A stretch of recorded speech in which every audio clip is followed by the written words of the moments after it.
अड़हुल के फुलवा में कवन गुनाह मैया गइलू लो भाई।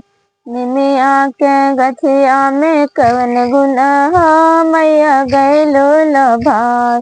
गइलू लो भाई मैया गइलू लो भाई। गइलू लो भाई मैया गइलू लो भाई। निमिया के गठिया में कवन गुनाह मैया गइलू लो भाई। निमिया के गठिया में कवन गुनाह मैया गइलू लो भाई। नारियल बतासा माँ के मन हो ना भावे, मन हो ना भावे माँ के मन हो ना भावे।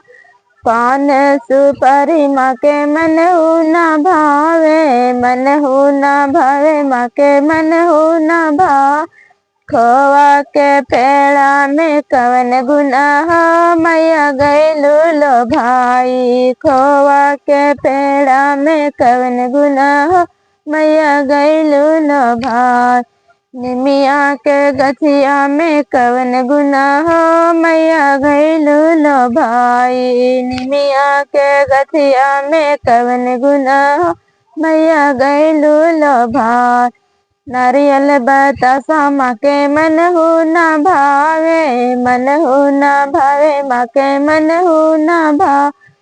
खोवा के पेड़ा में कवन गुनाह मैया गइलू लो भाई। खोवा के पेड़ा में कवन गुनाह मैया गइलू लो भाई। निमिया के गठिया में कवन गुनाह मैया गइलू लो भाई। अड़हुल के फुलवा में कवन गुनाह मैया गइलू लो भाई। सोना के हार माँ के मन हो ना भावे, मन हो ना भावे माँ के मन हो ना भावे। सोना के हार माँ के मन हो ना भावे, मन हो ना भावे माँ के मन हो ना भावे।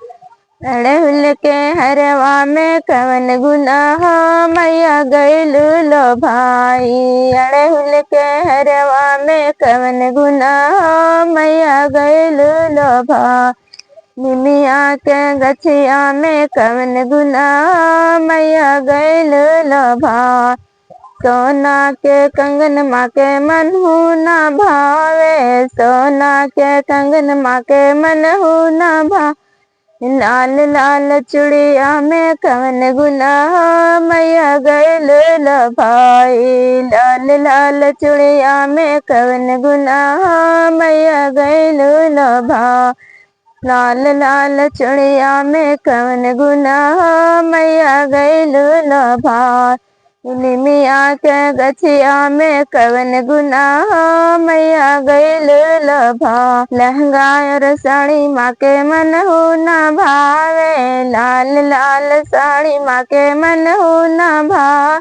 लहंगा चुंदरिया में कवन गुनाह मैया गइलू लो भाई। लहंगा चुंदरिया में कवन गुनाह मैया गइलू लो भाई। निमिया के गठिया में कवन गुनाह मैया गइलू लो भाई। निमिया के गठिया में कवन गुनाह मैया गइलू लो भाई। पायल और बिछिया माँ के मन हो ना भावे, मन हो ना भावे माँ के मन हो ना भावे। पायल और बिछिया माँ के मन हो ना भावे, मन हो ना भावे माँ के मन हो ना भावे। लाल लाल महाबर में कवन गुनाह मैया गइलू लो भाई।